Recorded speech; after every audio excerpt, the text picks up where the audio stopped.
अखंड हरिनाम कीर्तन सप्ताह व 2024 श्री ग्रंथराज ज्ञानेश्वरी पारायण सोहळा श्री क्षेत्र सोनज तालुका मालेगाव येथील श्रीराम मंदिर कीर्तन महोत्सवास दिनांक 20/8/2024 मंगळवारपासून प्रारंभ होत असून विविध कार्यक्रमाचे आयोजन करण्यात आले आहे। कीर्तन रूपी कार्यक्रमाची रूपरेषा पुढील प्रमाणे। प्रथम दिवसाची सेवा हरिभक्त पारायण राधाताई पाटील भोलाने। दुसऱ्या दिवसाची कीर्तन सेवा हरिभक्त पारायण मुक्तिराम महाराज। तर तिसरे पुष्प हरिभक्त पारायण नवनाथ महाराज लीमन। चौथे पुष्प हरिभक्त पारायण गुरुदेव महाराज कोपरगाव।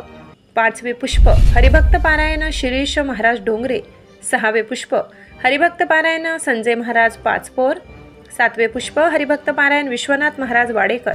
तर आठव्या दिवसाची काल्याची कीर्तन रूपी सेवा हरिभक्त पारायण महेशप्पा मडके पाटील यांच्या कीर्तनाने सप्ताहाची सांगता होईल। तर या कार्यक्रमाचे व कीर्तन श्रवणाचा ग्रामस्थांनी व पंचक्रोशीतील नागरिकांनी लाभ घ्यावा असे आयोजकांकडून सांगण्यात आले आहे। सहकार्य गोकुळ बच्छाव सर व सोनज ग्रामस्थ। S9 TV न्यूज साठी गणेश शिंदे मालेगाव। आपल्या चॅनलला नक्की सबस्क्राइब करा, बेल आयकॉन दाबायला विसरू नका।